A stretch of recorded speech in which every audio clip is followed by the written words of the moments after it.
Alright, so now that I made my coffee and I spilled my creamer on the countertop, as you saw, so wasteful of me. What am I doing today? This might be one of the dorkier things I'm doing because I am driving to a new version 3 Supercharger. Do I need to? No. Why don't I need to? Because I can charge at home, no problem. But this will be my first experience with... I had to fix that squeaky door. This will be my first experience with a version 3 Supercharger. Now this Supercharger just opened on Friday.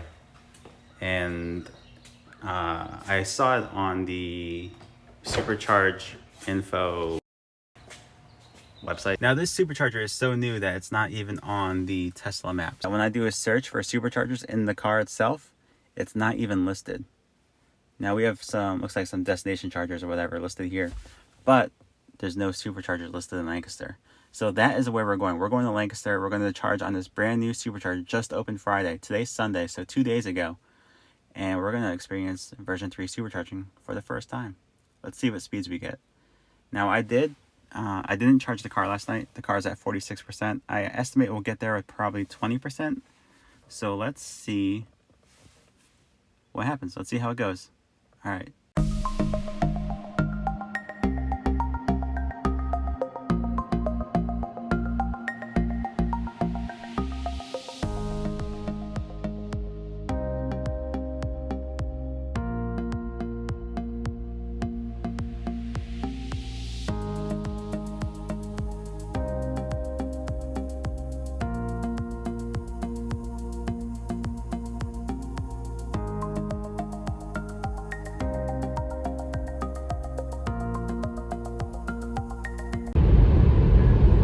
Okay, so small problem. I want to be able to utilize this version 3 Supercharger as much as possible.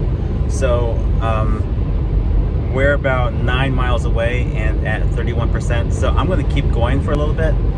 I want to get down to maybe 10%, just so I can just see how it tapers off, how it ramps up, I just want to see how the version 3 Supercharger works. So in order to get the most data, to get the most information, I want to go ahead and get to maybe 10-15%. So let's see what happens. I'll check back in. Thanks.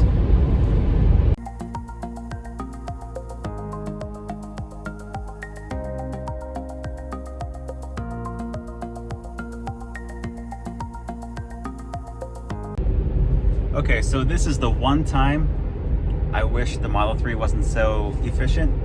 I had to drive an extra half hour to get down to, well, the car says I will get to the Supercharger now with 9%. So that should be good enough to get some data, but we shall see.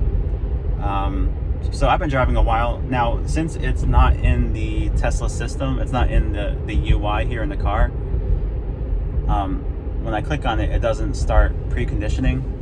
But I've been driving a while, so the battery should be warm enough.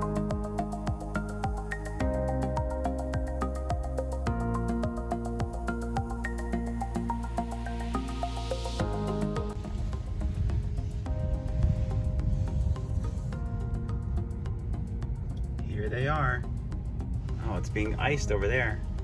Okay, so let's go over here. Right behind Costco.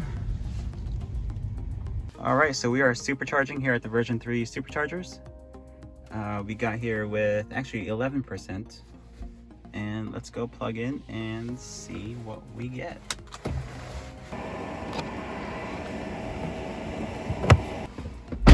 %. We are ramping up. All right, 123 we stopped at.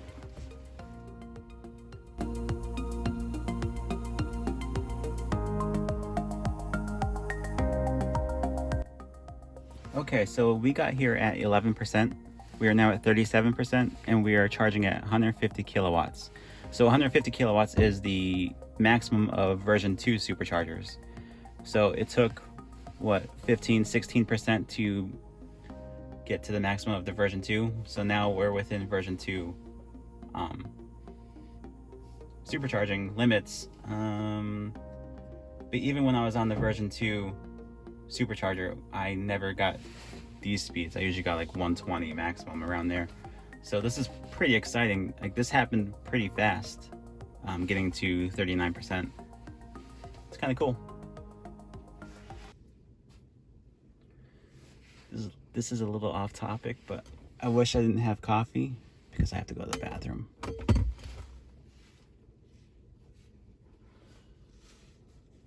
You know what I'm saying? You know what I mean? Does that happen to you guys? If you made it this far into the video, and you drink coffee and have to go to the bathroom, just, you know, let me know you understand my issue in the comments. Like, why does that happen? I guess I'll have to look that back up when I get home. Why do I have to go to the bathroom when I drink coffee? And does that happen to anyone else? I can't be the only one. Now, if I wasn't making this video, I probably would have left already because we're starting to taper off. I probably would have stopped charging and moved on to the next supercharger. But how long did that take to go from 11% to 67%? What, 16, 17 minutes? So that's kind of amazing. That's enough time for me to go inside Sheetz, go to the bathroom, get some food, do whatever I have to do, and then come back. So technically, I wouldn't have to wait for the car at all. I think, 13, what did I say, 15, 16, 17 minutes would be enough time for all of that to happen. I would come back out, unplug, and move on to the next supercharger and do the same thing. So that's kind of cool that it's all happening so fast. So let's see how long it takes to get to 80 and then 90%. Now, I don't know if my camera is picking that up, but I don't think I've ever heard that before. I don't supercharge often, but I can hear a hum. I assume that's the fan to keep the battery cool. There's a slight hum going on below the car.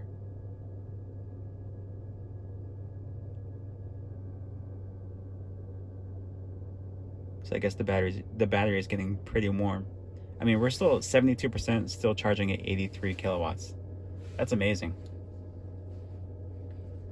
Now, the cool thing, I'm in Pennsylvania, and I think in Pennsylvania they still charge by the minute. So if you're charging at over 60 kilowatts, it's only 12 cents per minute. Once I dip below 60 kilowatts, it goes to 24 cents per minute, I believe, something like that. It's either 13 or 20. It's either 12 or 13, and then 24 or 26 cents. We'll see what happens. I don't think that's updated. That might be from a different supercharging session. But once we unplug, we'll see if that changes. Now, some of the benefits for, if you don't know what version 3 supercharging is, some of the benefits of supercharging with the version 3 superchargers. How many times have I said superchargers in this video? Anyway, the benefits is, one, obviously faster speeds, and then two, you're not sharing charging with the person next to you. So in version 2 superchargers, if someone's next to you, your rate's going to get cut in half based on how far along in their charge they are. With the version 3, that doesn't happen. So if someone did park next to me and they plugged in, my rate wouldn't go down.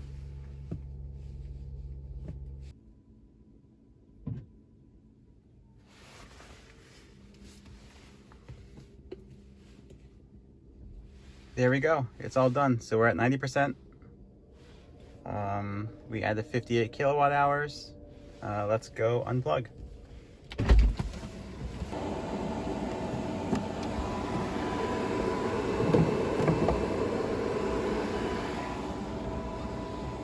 Now, these ones are marked for Tesla vehicle charging only, but the ones across the other side over there are marked for 10-minute parking. Right over there. Those are marked for 10-minute parking. All right, that's it. Okay, so this is the chart I made.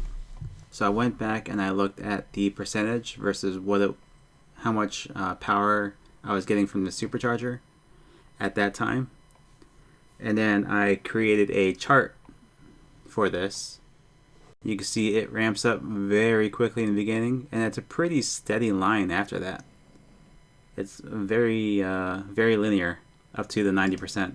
So at 90%, again, we were at 35 kilowatts. At 15, looks like 15 is when we peaked at 218.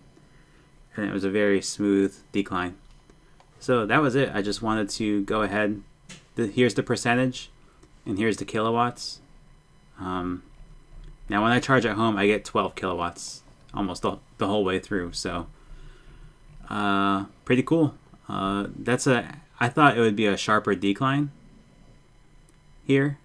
By the way, if you guys hear snoring in the background, I have a dog sleeping in my room with me, so that's who's snoring. Anyway, like I said, I thought this would be a sharper decline, but you see here, it's very smooth. I guess the biggest drop would be, I don't even know, where was it? Maybe at 75, right here. Yeah, it dropped 6 kilowatts rate from 75 to 76, but that was it. Okay, so that's it. I wanted to show off the new version 3 superchargers we have here in Lancaster. We got amazing results. If you're stopping by for the first time, well, you are stopping by for the first time because this is my first video. If you want to like this video, then like the video. If you want to comment, then comment below. And if you want to subscribe, then subscribe. That's cool. Also, if you're in the market for a Tesla, use my referral code and you'll get 1,000 miles of free supercharging, and so will I. So thanks, peace.